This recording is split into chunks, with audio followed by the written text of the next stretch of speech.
ये सब जॉब्स तो लड़कियों के लिए है, मर्दों के लिए नहीं है। चूड़ियां पहन लो, लड़कियों की तरह क्यों रोते हो? ये सब क्या है? देखो, ये सब ना कुछ ट्रेट्स हैं, कुछ गुण हैं जो हम महिलाओं के साथ में अटैच कर देते हैं, और कुछ गुण ऐसे हैं जो हम लड़कों के साथ में, मैन के साथ में अटैच कर देते हैं। जैसे आपने अक्सर देखा होगा, छोटे बच्चे होते हैं, छोटे बच्चों में भी ना लड़कों को तो कार दे दी जाती है खेलने के लिए, और छोटी बच्चियां जो होती हैं उनको गुड़िया दे दी जाती है खेलने के लिए। एक और गुण जो महिलाओं के साथ अटैच कर दिया जाता है कि महिलाएं जो है वो केयर गिविंग की जॉब ज़्यादा अच्छे से कर सकती हैं, जैसे नर्सिस की, या फिर छोटे बच्चों को पढ़ाना। महिलाएं जो हैं वो कुकिंग ज़्यादा अच्छे से कर सकती हैं, और मैन जो है वो बाहर जैसे कंस्ट्रक्शन वगैरह या फिर दूसरी टाइप की जो जॉब्स हैं वो ज़्यादा अच्छे से कर सकते हैं। ये है ना, समाज में ये सब देखने को मिलता है ना। लेकिन देखो, जूडिथ बटलर ये कहती हैं, ये जो सारे ट्रेड्स अटैच कर दिए गए हैं ना, ये बायोलॉजिकल नहीं है। बायोलॉजिकल ये कोई जरूरी थोड़ी ना है कि महिलाएं सिर्फ केयर गिविंग की जॉब्स अच्छे से कर सकती हैं, महिलाएं बाकी जॉब्स अच्छे से नहीं कर सकती। ये तो समाज ने कंस्ट्रक्ट कर दिया है। समाज ने ये नॉर्म इस्टैब्लिश कर दिया है कि महिलाएं यही काम करेंगी, केयर गिविंग वाला। महिलाएं पेरेंटिंग के लिए ज्यादा अच्छी हैं, मेन बाहर जाके काम करेंगे। ये बायोलॉजिकली थोड़ी ना प्रूव हुआ है, ये तो समाज ने कंस्ट्रक्ट कर दिया है अपने हिसाब से। बट देखो, आज ऐसे भी मैन हैं जो अपने बच्चों की परवरिश कर रहे हैं, और महिलाओं से यानी मदर से भी ज़्यादा अच्छे परवरिश कर रहे हैं। कुछ फादर्स ऐसे आपको मिलेंगे, और कुछ मैन आपको मिलेंगे जो ज़्यादा बढ़िया ढंग से नर्स का काम करते हैं। आपको कुछ मैन ऐसे मिलेंगे जो ज़्यादा अच्छे से खाना बनाते हैं, जैसे संजीव कपूर जैसे शेफ हैं। तो मतलब ये प्रूव हो चुका है, ये जो सारे गुण हैं ना, ये बायोलॉजिकली नहीं है, ये समाज के द्वारा कंस्ट्रक्टेड हैं। डिस्कशन आज की स्टार्ट करें। आज डेट है 3 फरवरी 2024। काफ़ी सारे अच्छे आर्टिकल्स आज हम डिस्कस करेंगे। पॉपुलेशन प्रायोरिटी से संबंधित आर्टिकल है एक, ये आर्टिकल, और इंडियन एक्सप्रेस का एक जबरदस्त आर्टिकल है डेमोग्राफिक ट्रांजिशन से संबंधित। दोनों आर्टिकल्स को कंबाइन करके डिटेल से डिस्कस करेंगे। फिर ये बड़ा सा आर्टिकल है ग्राउंड जीरो पर। म्यांमार बॉर्डर पर ना रिफ्यूजीज की एक बड़ी संख्या है जो लिम्बो में रह रही है। लिम्बो मतलब अनसर्टेन फ्यूचर में, क्या पूरा माजरा है समझेंगे। और लास्ट में क्राइम ऑफ पायरेसी से संबंधित आर्टिकल है। पायरेसी क्यों होती है, कैसे होती है, क्या सॉल्यूशन, कैसे विभिन्न देशों की फोर्सेस आपस में कोऑर्डिनेट करती हैं पायरेसी को मिटाने के लिए। चलिए डिस्कशन स्टार्ट करते हैं। डिस्कशन स्टार्ट करने से पहले एक इंफॉर्मेशन आपको इंपॉर्टेंट दे देता हूं। देखो, कुछ बच्चों का ये डाउट होता है कि इस डिस्कशन की जो पीडीएफ है वो कहाँ मिलेगी। अपना चैनल है ओनली IAS नथिंग एल्स। ये चैनल है, टेलीग्राम पे आप सर्च मारिएगा ओनली IAS नथिंग एल्स। मैं डिस्क्रिप्शन बॉक्स में लिंक भी दे दूंगा, और बजट का डॉक्यूमेंट भी यहाँ पे डाला गया था। सारी उड़ान की बुक्स आप यहाँ से डाउनलोड कर सकते हो प्रीलिम के लिए, जल्दी से रिवाइज करने के लिए। तो इस टेलीग्राम को आप ज्वाइन कर लीजिए, और सारी पीडीएफ्स आपको, चाहे वो उड़ान हो, हिंदी में हो, इंग्लिश में हो, बजट हो, सब आपको यहीं मिलेगा। इसके अलावा डेली समरीज जो है वो आप वेबसाइट पे जाके भी डाउनलोड कर सकते हो। First important article demographic change and population priorities से संबंधित है। आप देखो, जीएस पेपर 1 में इस टॉपिक से आर्टिकल को रिलेट कर सकते हो। क्या कंटेस्ट है? अभी जो इंटरिम बजट स्पीच दी गई ना हमारी वित्त मंत्री निर्मला सीतारमण के द्वारा, उस स्पीच में उन्होंने एक अनाउंसमेंट की, एक हाई पावर्ड कमेटी गठित की जाएगी हमारे देश में फास्ट पॉपुलेशन ग्रोथ एंड जो डेमोग्राफिक चेंजेस आ रहे हैं ना, इससे संबंधित चैलेंजेस को कंसीडर करने के लिए। आप बोलोगे सर क्या कमेटी है, क्या काम करेगी? देखो, हमारे देश में आपको पता है पॉपुलेशन बहुत ज़्यादा तेजी से इंक्रीज हो रही है। अब भारत वर्ल्ड का सबसे ज़्यादा पॉपुलेशन वाला देश बन गया है। हमारे देश में आज के समय में तो वर्किंग एज पॉपुलेशन ज़्यादा है, मीडियन एज 28 है, लेकिन धीरे धीरे बूढ़ों की संख्या भी इंक्रीज हो रही है, एल्डर्स की संख्या इंक्रीज हो रही है, बर्थ रेट भी डिक्रीज हो रहा है।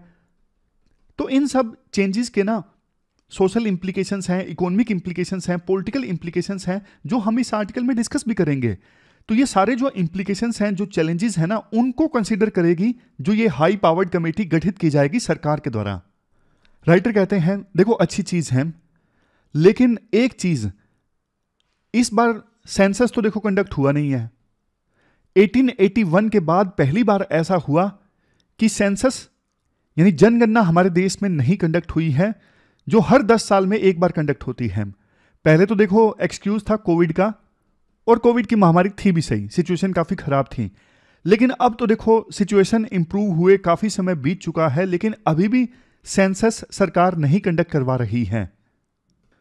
इसके बाद राइटर बोलते हैं, देखो चाहे वो sample registration system statistical report हो जो 2020 में आई थी, या फिर नेशनल फैमिली हेल्थ सर्वे 5 का डेटा हो जो 2019-20-21 का है, दोनों डेटा ये कहते हैं हमारे देश में अब टोटल फर्टिलिटी रेट जो है वो 2 के आसपास पहुंच गई है।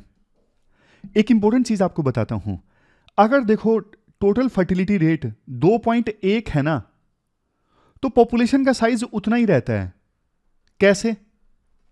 देखो फर्टिलिटी रेट का मतलब होता है कि एक महिला एवरेज के तौर पे अपनी पूरे जीवन में कितने बच्चों को जन्म देती है।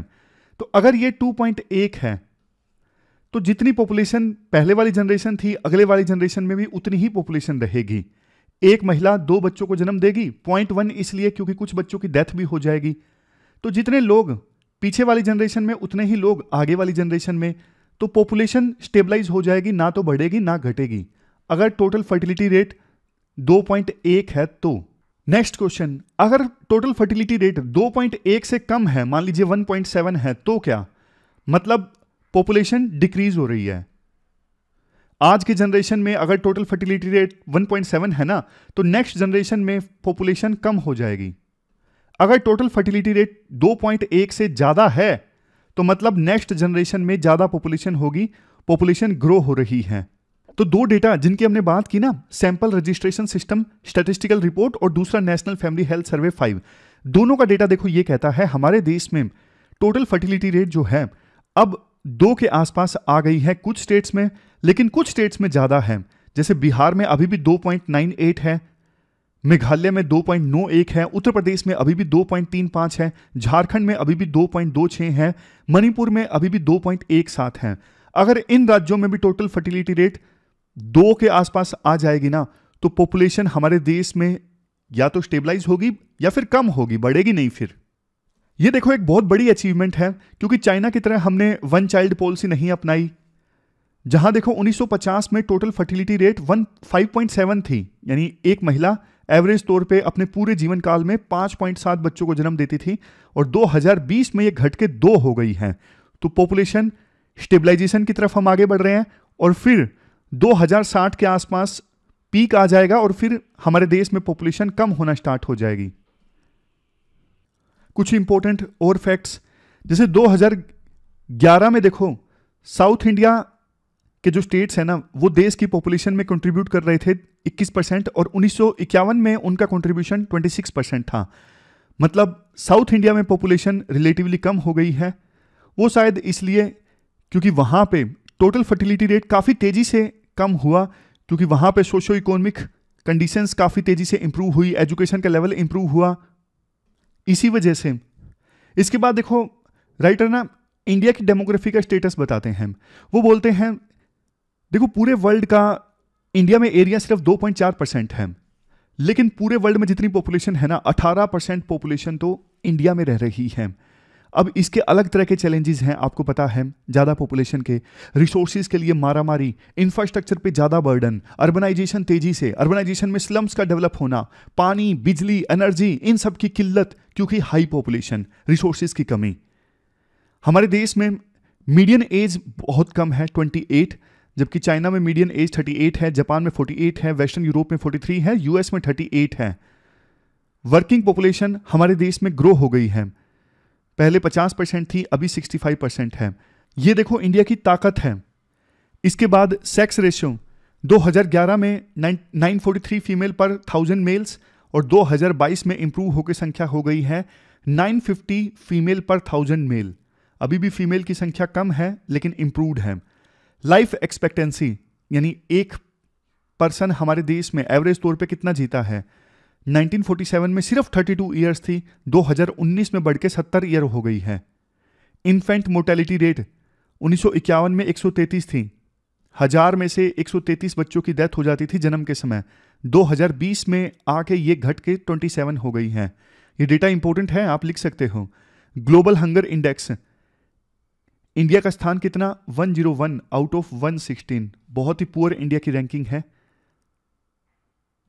नेक्स्ट, अच्छा डेमोग्राफिक चेंज का मतलब क्या है, अगर यूपीएससी क्वेश्चन पूछ ले तो डेमोग्राफी का मतलब यह होता है स्टडी ऑफ ह्यूमन पॉपुलेशन, और डेमोग्राफिक चेंज का मतलब होता है human population over the period of time कैसे बदल रही है। एग्जाम्पल के तौर पे, क्या ह्यूमन पॉपुलेशन में बच्चों की संख्या बढ़ रही है या फिर एल्डर्स की संख्या बढ़ रही है, मतलब क्या बदलाव आ रहे हैं ह्यूमन पॉपुलेशन में over the period of time, यह होता है डेमोग्राफिक चेंज। अब इसके बाद बात करते हैं कौन से फैक्टर्स हैं जो डेमोग्राफी को चेंज करते हैं। जैसे देखो नेचुरल फैक्टर्स, अब मान लीजिए हेल्थ कंडीशंस काफ़ी इंप्रूव हो गई, मतलब बढ़िया हेल्थ केयर अवेलेबल है किसी देश में, तो जाहिर तौर पे बर्थ रेट इंक्रीज होगा, डेथ रेट कम होगा। माइग्रेशन, जैसे इंडिया में बढ़िया एम्प्लॉयमेंट की अपॉर्चुनिटीज़ हैं, तो बांग्लादेश समेत पड़ोसी देशों से लोग इंडिया में आएंगे काम करने के लिए, समझे। पब्लिक पॉलिसी, जैसे चाइना की वन चाइल्ड पॉलिसी आई, तो इसमें भी डेमोग्राफी में चेंज आया, एल्डर्स की संख्या बढ़ी, बच्चों की संख्या कम हुई। इमिग्रेशन पॉलिसी कैसी है किसी देश की, अब कई देश ऐसे हैं जो आसानी से इमिग्रेंट्स को आने देते हैं, जो आने देते हैं वहां पे डेमोग्राफी में ज्यादा चेंज आता है, जो नहीं आने देते वहां पे डेमोग्राफी में कम चेंज आता है, समझे। Next, environmental factors. Environmental factors, इसमें देखो वो सारे पॉइंट्स आएंगे। अब जैसे एग्रीकल्चर की प्रोडक्टिविटी है किसी रीजन में कम हो गई, सोइल डिग्रेडेशन की वजह से, सैलिनाइजेशन की वजह से, तो वहां से माइग्रेशन देखने को मिलेगा। इसके अलावा अब कुछ जो रीजन्स हैं सूखे के शिकार हैं, वहां पे कैनल्स भी नहीं है, रिवर्स भी नहीं है, कुछ भी नहीं है, ग्राउंड वाटर लेवल काफी डिप्लीट हो गया है, तो वहां से माइग्रेशन होगा। एग्जाम्पल समझ गए आप। क्लाइमेट चेंज, अब कहीं कहीं पर देखो टेम्परेचर काफी तेजी से इंक्रीज हो रहा है, बारिश कहीं कहीं पे बहुत ज्यादा हो रही है, समुद्र में पानी का लेवल इंक्रीज हो रहा है कहीं कहीं पे, तो ये सारे फैक्टर्स भी माइग्रेशन को प्रमोट करते हैं। नेचुरल डिजास्टर आ गया कहीं पे, जैसे सूखा आ रहा है बार बार, अर्थक्वेक आ गया, जंगल में आग लग गई, तो वहां से पॉपुलेशन को डिस्प्लेस होना पड़ता है। तो ये हमने फैक्टर्स डिस्कस किए जिसकी वजह से डेमोग्राफी में चेंज आता है। और डेमोग्राफी में चेंज आता है तो इसके इंप्लीकेशंस क्या होते हैं। सबसे पहले देखो इकोनॉमिक इंप्लीकेशंस। अब मान लीजिए यूथ की संख्या इंक्रीज हो गई, डेमोग्राफी में इस प्रकार से चेंज आया है कि यूथ की संख्या इंक्रीज हो गई। अब इसका मतलब देखो ये है, यूथ काम करते हैं, वर्किंग एज पॉपुलेशन ज्यादा है, तो वो काम करेंगे तो देश की इकोनॉमी में कंट्रीब्यूट करेंगे, देश की जीडीपी ग्रो होगी। लेकिन अगर उनको काम नहीं दिया जा सका तो यही यूथ फिर वो गलत रास्ते पर चल पड़ते हैं, समाज में इंस्टेबिलिटी पैदा होती है, क्राइम बढ़ता है। तो दोनों मिक्स हैं, economic implications and social implications. Next, consumption spending. अब देखो वर्किंग एज पॉपुलेशन बढ़ती है तो फिर होगा क्या, ज्यादा लोग पैसा कमाएंगे, पैसा कमाएंगे तो ज्यादा खर्चा करेंगे, कंजप्शन इंक्रीज होता है। कंजप्शन इंक्रीज होता है तो डिमांड फुलफिल करने के लिए बिजनेस एक्टिविटीज इंक्रीज होती हैं, इकोनॉमी तेजी से ग्रो होती है, समझे। नेक्स्ट है सोशल इंप्लीकेशंस।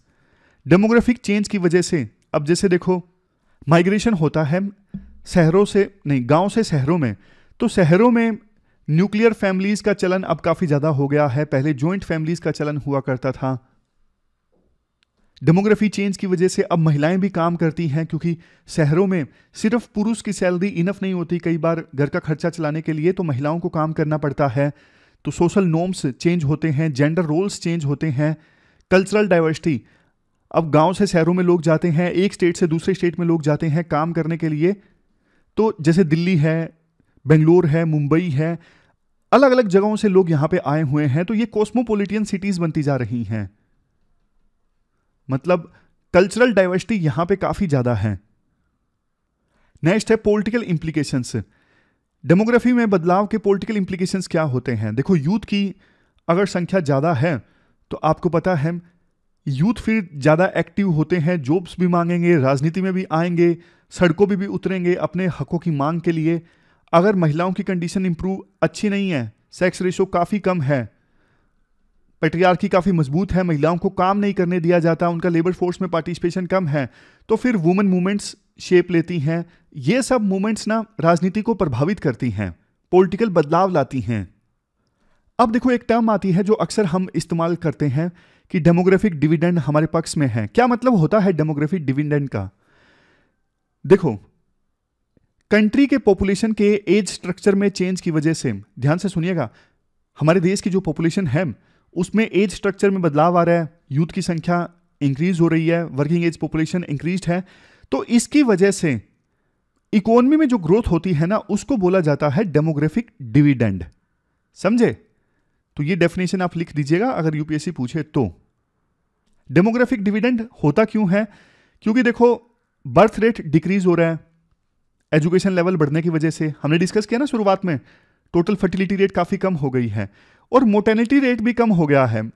मोर्टेलिटी रेट कम इसलिए हुआ क्योंकि देश में हेल्थ केयर इंफ्रास्ट्रक्चर काफी ज्यादा इंप्रूव हुआ है। तो इन दोनों रेट्स के कम होने की वजह से वर्किंग एज ग्रुप में पॉपुलेशन इंक्रीज हो गई है 15 से 64 साल के एज ग्रुप के बीच में। मतलब आज के समय में बूढ़ों की संख्या और बच्चों की संख्या कम है। आमतौर पे बच्चे डिपेंडेंट होते हैं और एल्डर्स डिपेंडेंट होते हैं, तो दोनों वर्गों की पॉपुलेशन कम है, वर्किंग एज में पॉपुलेशन ज्यादा है। लेकिन ये डेमोग्राफिक डिविडेंड की खिड़की ज्यादा समय तक ओपन नहीं रहेगी, क्योंकि कुछ सालों बाद एल्डर्स की पॉपुलेशन इंक्रीज होना स्टार्ट हो जाएगी, तो फिर से डिपेंडेंट की पॉपुलेशन बढ़ जाएगी और वर्किंग एज ग्रुप में पॉपुलेशन कम हो जाएगी। तो यही वक्त है इंडिया अपने कार्ड्स प्ले कर सकता है, इस चीज का फायदा उठा सकता है। इसके बाद अब हम डिस्कस करते हैं इंडिया में देखो डेमोग्राफिक चैलेंजेस क्या क्या हैं। सबसे पहला तो है अनएम्प्लॉयमेंट इशू। देखो ये बात सच है, हमारे देश में मीडियन एज सिर्फ 28 है, वर्किंग एज पॉपुलेशन इंक्रीज हुई है, लेकिन फायदा तभी है ना अगर हम उन्हें जॉब्स दे सकें। बट रियलिटी ये है हम इनफ जॉब्स नहीं दे पा रहे हैं।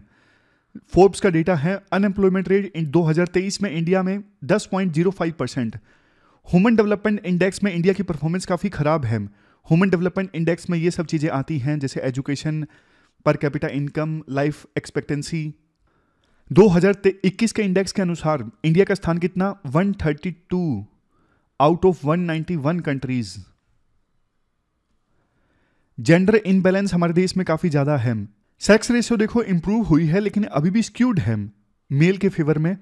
तो कंसर्न्स हैं जेंडर इक्वलिटी को लेके, चाइल्ड मैरिज, ये इन सब चीज़ों को लेके। Next health care and inequality.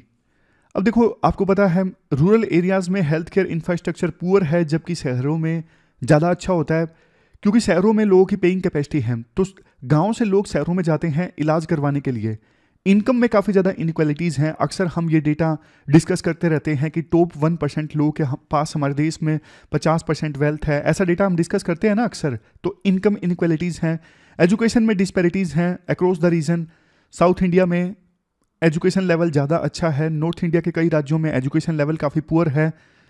तो एजुकेशन समाज में सभी रीजन्स, सभी वर्ग इक्वली नहीं एक्सेस कर पा रहे हैं।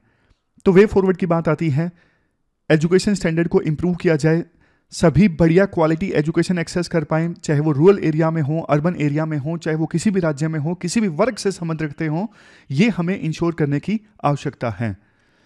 एजुकेशन पे ना कंबाइंड सेंटर स्टेट एक्सपेंडिचर भी इंक्रीज होना चाहिए, 6% ऑफ जीडीपी होना चाहिए, जो अभी 2.8% ऑफ जीडीपी है। उसी प्रकार से देखो नेशनल हेल्थ पॉलिसी 2017 में सरकार ने कहा था कि हम हेल्थ पे हमारे देश में खर्च करेंगे कितना? 2.5% ऑफ जीडीपी। लेकिन सरकार कितना खर्च कर रही है? सिर्फ 1.2% से लेके 1.4% ऑफ जीडीपी। यहां पे इंप्रूवमेंट की आवश्यकता है। जेंडर गैप को ब्रिज किया जाए। देखो अगर महिलाएं और लड़कियों को स्किल्स दी जाती है ना, तो इससे हमारे देश की ही इकोनॉमी को फायदा होगा, जबरदस्त फायदा होगा। लेकिन महिलाएं और लड़कियां ज्यादा काम करें, टैक्स इंसेंटिव देने की आवश्यकता है। जो वर्क प्लेसेस हैं वहां पे क्रेच सिस्टम को इंक्रीज किया जाए, better child care health benefits provide किए जाएं, लीगल कंपल्सन होना चाहिए हर एक डिपार्टमेंट के लिए, जेंडर बजटिंग, ये चीजें करने की आवश्यकता है। लास्ट में राइटर कहते हैं देखो सिचुएशन बेस्ड अप्रोच अपनाई जाए, क्योंकि एक सॉल्यूशन सभी राज्यों के लिए एप्लीकेबल नहीं होगा। जिस राज्य में जैसी सिचुएशन है उसी के हिसाब से सॉल्यूशन को इंप्लीमेंट करने की आवश्यकता है। तो ये हमने डिटेल से आर्टिकल डिस्कस किया इंडिया के डेमोग्राफिक चेंज से संबंधित। चलते हैं आगे। इसके बाद देखो आज के द हिंदू में ना ये बड़ा सा आर्टिकल है ग्राउंड जीरो का, along the border living in Limbo. Limbo का मतलब ये होता है अनसर्टेन फ्यूचर में रहना, कुछ भी हो सकता है, पता ना होना कि आगे क्या होगा। क्या है पूरा इशू मैं आपको बताता हूं। देखो, म्यांमार में 2021 में कू हुआ था, यानी मिलिट्री ने सत्ता पर कब्जा कर लिया था। तो उसके बाद ना म्यांमार से इंडिया में रिफ्यूजीज का पलायन स्टार्ट हो गया। इंडिया के साथ लगते बॉर्डर में म्यांमार में चिन कम्युनिटी के लोग रहते हैं। चिन, अब म्यांमार में जो चिन कम्युनिटी के लोग रहते हैं ना, इंडिया के साथ लगते बॉर्डर में, इनके ना रिलेशंस हैं इंडिया में मिजो कम्युनिटी के साथ में। समझ गए, आपस में ये रिश्तेदार एथनिक ग्रुप्स हैं। तो जब चिन कम्युनिटी के लोग कू होने के बाद भागकर इंडिया में आने लगे, तो देखो सेंट्रल गवर्नमेंट के तो कंसर्न्स थे। सेंट्रल गवर्नमेंट को लगा यार ये म्यांमार से रिफ्यूजीज, चिन कम्युनिटी के लोग भागकर इंडिया में आ रहे हैं, सिक्योरिटी रिलेटेड कंसर्न्स हैं, इनके पास में कोई आधार कार्ड नहीं है, कल को ये घुल मिल जाएंगे लोकल पॉपुलेशन में, इनका कोई हिसाब किताब हमारे पास में नहीं होगा। दूसरा, मिजोरम में ऑलरेडी रिसोर्सेज की काफ़ी कमी है, अनएम्प्लॉयमेंट रेट काफ़ी ज़्यादा है, तो इतने सारे रिफ्यूजीज आ रहे हैं, इनको कहाँ पे एडजस्ट करेंगे, इनको खाना पीना देना पड़ेगा, जॉब्स देनी पड़ेंगी, तो इतना रिसोर्स नहीं है भारत के पास में। दूसरा, सेंट्रल गवर्नमेंट को यह भी लगता था कि नॉर्थ ईस्ट में इंसर्जेंसी और ज़्यादा भड़क सकती है, इस प्रकार से इलीगल इमिग्रेंट्स रिफ्यूजीज के तौर पे भारत में आ रहे हैं, गलत ट्रेंड सेट हो रहा है। तो सेंट्रल गवर्नमेंट के तो कंसर्न्स थे इन चिन कम्युनिटी के लोगों को लेके। लेकिन अब चूंकि देखो मिजोरम में मिजो कम्युनिटी के लोग रहते हैं, और मिजो आपको पता है चिन के रिश्तेदार हैं, तो मिजो कम्युनिटी के जो लोग थे ना वो रिसेप्टिव थे, वो कहते थे आ जाओ भाई, कोई दिक्कत नहीं है, आ जाओ। मिजोरम में बहुत सारी organisations, Christian groups, NGOs, associations, उन्होंने कैंप्स इस्टेब्लिश किए इन रिफ्यूजीज के लिए, क्योंकि उनकी रिश्तेदारी थे, उनको दया आती थी कि हाँ भैया हम आपकी मदद करेंगे इस मुश्किल भरी घड़ी में, आप चिंता मत कीजिए। लेकिन अब मिजोरम के पास भी तो रिसोर्सेज की दिक्कत है ना, एक लेवल से ज्यादा लोकल लोग इन रिफ्यूजीज की मदद नहीं कर सकते हैं। तो ऑलमोस्ट देखो 35,000 ऐसे रिफ्यूजीज हैं जो कू के बाद मिजोरम में एंटर कर चुके हैं, अब अलग अलग कैंप्स में रह रहे हैं। सेंट्रल गवर्नमेंट मिजोरम को पैसे नहीं दे रहा है इन रिफ्यूजीज के लिए, तो मिजोरम सरकार और वहां पे लोकल एनजीओज अपने लेवल पे इन रिफ्यूजीज की मदद कर रहे हैं। अब देखो, पहले तो आपको पता है फ्री मूवमेंट रेजीम हुआ करता था इंडिया म्यांमार बॉर्डर पर, यानी मान लीजिए ये इंडिया म्यांमार का बॉर्डर है ना, तो दोनों साइड 16 किलोमीटर की रेंज में लोकल जो एथनिक ग्रुप के लोग हैं वो बॉर्डर पार करके आ जा सकते थे, बॉर्डर के दोनों साइड 16 किलोमीटर की रेंज में। इसके लिए उन्हें किसी प्रकार के वीजा को लेने की आवश्यकता नहीं थी। बट अब चूंकि इलीगल माइग्रेंट्स काफी आ गए हैं भारत में, तो ना सेंट्रल गवर्नमेंट ने अनाउंस किया कि हम ये फ्री मूवमेंट रेजीम खत्म कर देंगे और बॉर्डर फेंसिंग करेंगे इंडिया म्यांमार बॉर्डर के बीच में। तो इस घोषणा के बाद में जो रिफ्यूजीज इंडिया में रह रहे हैं ना, म्यांमार से आए हुए हैं, तो उनको चिंता सताने लगी है कि अब वापस कैसे जाएंगे, हम फंस के रह जाएंगे, क्या सरकार हमको वापस जाने देगी, क्या करेगी हमारे साथ में, अनेकों तरह के डाउट्स उनके मन में चल रहे हैं। और इन्हीं डाउट्स को कहा गया है आर्टिकल में लिम्बो, अनसर्टेन फ्यूचर है इनका, वो काफी उधेड़ बुन में है कि हमारे साथ होगा क्या। इंडिया का डायलेमा मैंने आपको बता ही दिया, सिक्योरिटी रिलेटेड चिंता है, इंडिया की रिसोर्सेज रिलेटेड चिंता है। और मिजोरम सरकार का यह कहना है, देखो भारत सरकार ने बॉर्डर फेंसिंग का फैसला इसलिए किया क्योंकि मणिपुर में सिचुएशन काफी ज्यादा खराब है। मणिपुर मिजोरम के साथ लगता राज्य है, आप मैप में देख सकते हो, यहां पे है मिजोरम मणिपुर में कुकी और मेतेई के बीच में टेंशंस है। तो मिजोरम का कहना है सरकार ने ना मणिपुर की डोमेस्टिक टेंशंस के चलते बॉर्डर के ऊपर फेंसिंग इस्टेब्लिश करने का निर्णय लिया है, जो कि देखो गलत है।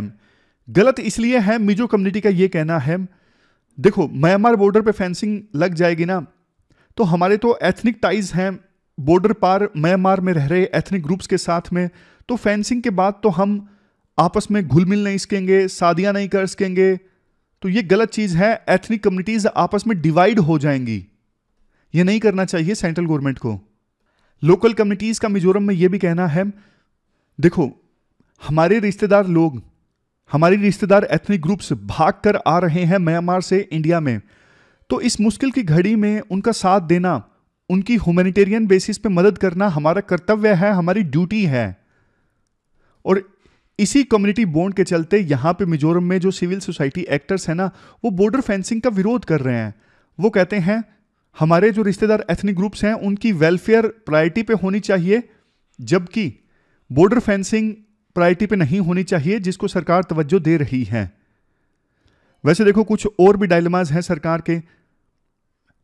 जो इलीगल रिफ्यूजीज आते हैं ना इंडिया में, उसकी वजह से लोकल डेमोग्राफी चेंज का खतरा रहता है। इतने सारे एथनिक ग्रुप्स हैं नॉर्थ ईस्ट में, अब कोई एथनिक ग्रुप ऐसा है जो दूसरे देश से आए रिफ्यूजीज को वेलकम करता है, दूसरा एथनिक ग्रुप ऐसा है जो बोलता है ये नहीं आने चाहिए, इन्हीं की वजह से टेंशन्स क्रिएट हो रही है।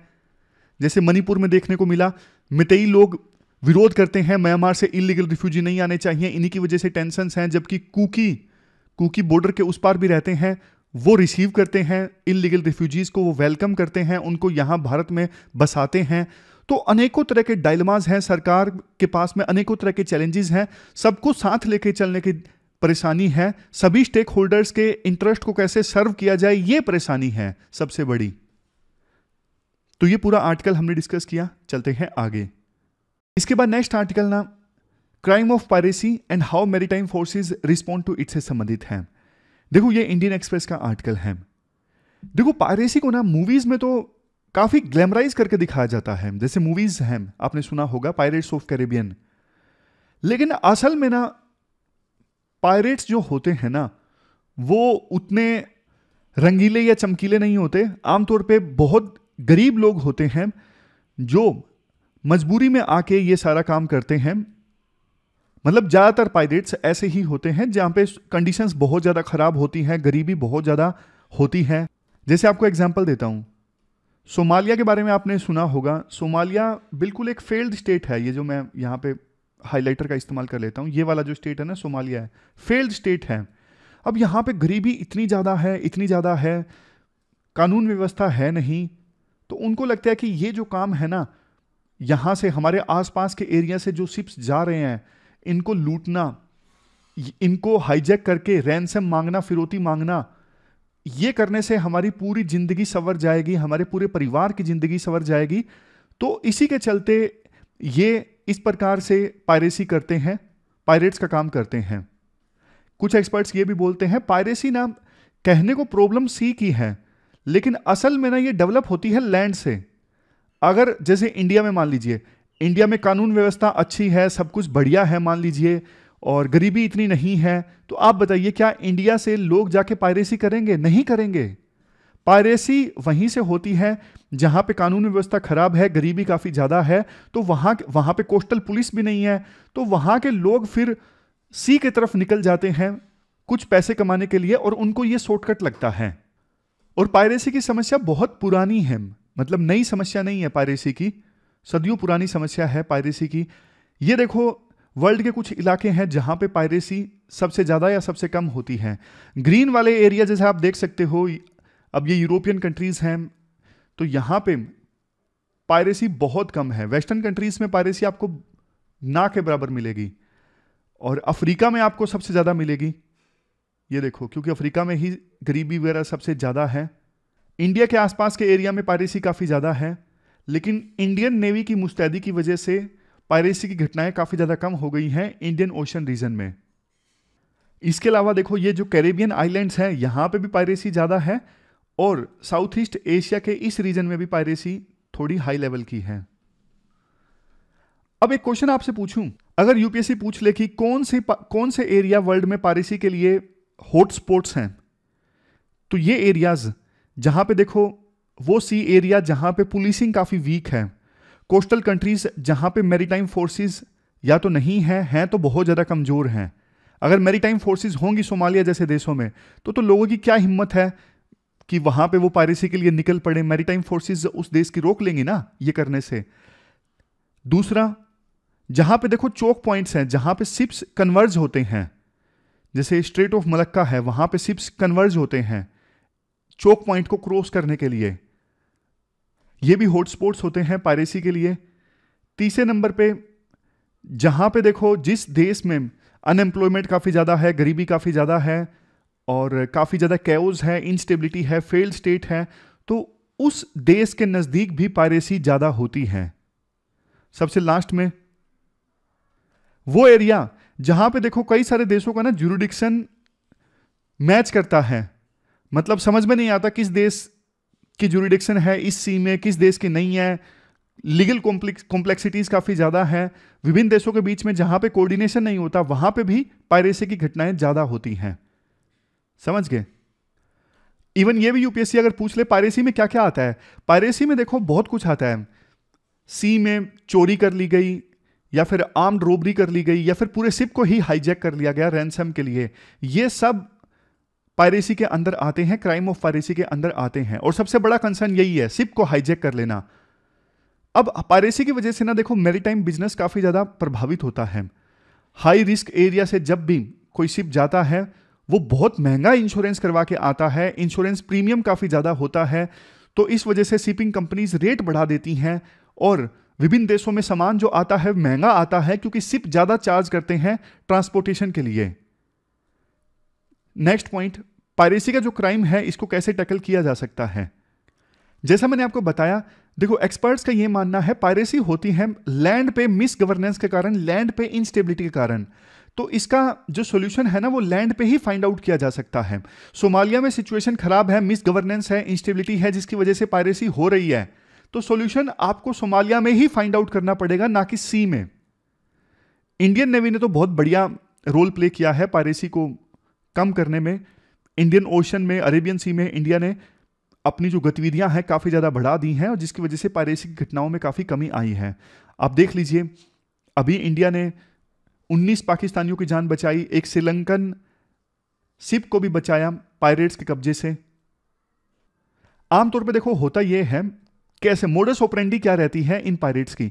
पायरेट्स के पास में ना दो शिप होते हैं, एक तो होता है मदरशिप, जिसपे मदरशिप पे सारा एम्यूनिशन वगैरह, हथियार वगैरह रखे होते हैं, और मदरशिप के पास ही एक होती है बोट। बोट काफी तेजी से चलती है। अब जो बड़े बड़े शिपिंग वेसल्स हैं ना, बड़े बड़े शिप्स, मर्चेंट शिप्स होते हैं, वो थोड़ा कम स्पीड से चलते हैं, वो चलते हैं 12 से 15 नोट की स्पीड से। लेकिन पायरेट्स की जो बोट्स है ना वो 40 नोट तक की स्पीड हासिल कर लेती हैं, और ये इतनी छोटी होती हैं कि रडार में नहीं आ पाती, एकदम से मर्चेंट वेसल के नजदीक पहुंचती हैं लेडर वगैरह का यूज करके, और मर्चेंट वेसल के अंदर पायरेट्स चले जाते हैं। और मर्चेंट शिप पे ना क्रू की संख्या काफी कम होती है, सिर्फ 10-15 होती है, और आमतौर पे इनको हिदायत ये होती है कि आप ना गोली नहीं चलाओगे, कुछ भी एक्शन नहीं लोगे, क्योंकि ना मर्चेंट शिप्स के ओनर्स को डर लगता है कि गोली चलेगी तो शिप को नुकसान होगा, हमने तो इंश्योरेंस करवाया हुआ है, डरने की क्या बात है, और अगर गोली चली, लोग मारे गए तो लीगल कॉम्प्लिकेशंस होंगे, हम फंस जाएंगे। इसलिए ना जो क्रू मौजूद होते हैं ना शिप्स पर, उनको हिदायत होती है कि आप कुछ मत करिए, सेफ जोन पे जाइए, शिप के अंदर एक सेफ जोन होता है, उसके अंदर जाइए, अपने आप को बंद कर लीजिए और कॉल कर दीजिए। अब कॉल किसको करना होता है? देखो इंटरनेशनल सी में ना कई सारे देशों की मैरीटाइम फोर्सेस आपस में कोऑर्डिनेट करती हैं, जैसे अलायंस बनाया हुआ है यूएस ने एक, जिसमें क्या है अलग अलग ड्यूटीज लगती है। आज एक देश के नेवल कमांडर की ड्यूटी है, कल दूसरे देश के नेवल कमांडर की ड्यूटी है, तो वो ना पेट्रोलिंग वगैरह करते हैं। पेट्रोलिंग से फायदा एक ये होता है कि जरूरत पड़ने पर अगर मान लीजिए पायरेट्स ने हमला किया तो तुरंत वहां पे पहुंच जाएं। दूसरी तरफ पेट्रोलिंग का फायदा ये भी होता है, पायरेट्स को डर लगता है, डेटरेंस पैदा होता है कि यार ये मौजूद हैं, पायरेसी करेंगे तो पकड़े जाएंगे। तो ना विभिन्न देशों का जो अलायंस है ना, उनका आपस में कॉमन मैसेज शेयरिंग सॉफ्टवेयर है, उनके पास में मिलकर काम करते हैं। हालांकि कुछ देश इंडिपेंडेंटली भी एक्ट करते हैं, लेकिन वो भी अलायंस के साथ कोऑर्डिनेशन तो करते ही रहते हैं। जोन सा देश की फोर्स नजदीक होती है वो एक्शन ले लेती है। इस प्रकार से विभिन्न देश कोऑर्डिनेट करते हैं पायरेसी को कंट्रोल करने के लिए। आमतौर पर देखो ये भी होता है कि विभिन्न देशों की फोर्सेस कोऑर्डिनेट करती हैं ना, उनको पता होता है कि पायरेसी हो सकती है, तो ना वो आसपास के सभी शिप्स को मैसेज भेज देते हैं कि भैया पायरेसी हो सकती है, आप इस टाइम पे यहाँ पे इकट्ठा हो जाइएगा, हम सारे शिप्स को एस्कॉर्ट प्रोवाइड करेंगे। यानी 50-60 जितने भी शिप्स हैं ना, उनको एस्कॉर्ट प्रोवाइड करके यहाँ से निकालेंगे, तो आप कल 12 बजे आप यहाँ पे आ सकते हो, हम एस्कॉर्ट सर्विस आपको प्रोवाइड करेंगे। तो ऐसी ऐसी चीजें भी होती हैं सी में। आमतौर पे जब देखो पायरेट्स हमला कर देते हैं तो उस समय तो ना नेवल शिप, मतलब जैसे इंडियन नेवी का शिप है, और उसके ऊपर हेलीकॉप्टर तैनात है। ये सबसे ज़्यादा इफेक्टिव है पायरेसी को रोकने के लिए, क्योंकि इससे जल्दी एक्शन लिया जा सकता है पायरेट्स के अगेंस्ट। जो मेरीन कमांडोज होते हैं, फॉर एग्जांपल इंडियन नेवी के कमांडोज हैं मार्कोज, वो देखो बहुत इफेक्टिव होते हैं इंटरवेंशन ऑपरेशंस में, जहां पे इंटरवेंशन की आवश्यकता पड़ती है। और आमतौर पे देखो जब ऑपरेशन चला लिया जाता है ना और पायरेट्स को पकड़ लिया जाता है, जैसे कि आप तस्वीर में देख सकते हो, तो इनको ना छोड़ दिया जाता है दोबारा से, मतलब प्रोसिक्यूट नहीं किया जाता इनको। क्या ही करेंगे इनको, मान लीजिए इंडियन नेवी ने ऑपरेशन चलाया, जैसा कि आप तस्वीर में देख सकते हो, इनको इंडिया लाके क्या करेंगे? और सोमालिया में कोई सरकार है ही नहीं, सिविल वार्स जैसी सिचुएशन है, कुछ एरिया में किसी ग्रुप का कब्जा है, तो इनको किन को सौंपे? तो इनको वैसे ही छोड़ दिया जाता है पायरेट्स को। बाद में इनकी जो बोट वगैरह है वो तबाह कर दी जाती है, ताकि ये कुछ समय के लिए तो कम से कम पायरेसी वगैरह ना करें। इसीलिए तो बोला जाता है समस्या, मतलब सॉल्यूशन सी में नहीं है, सॉल्यूशन लैंड पे है, जहां से गरीबी ज्यादा है और वहां से लोग निकलते हैं, पायरेसी करना स्टार्ट करते हैं।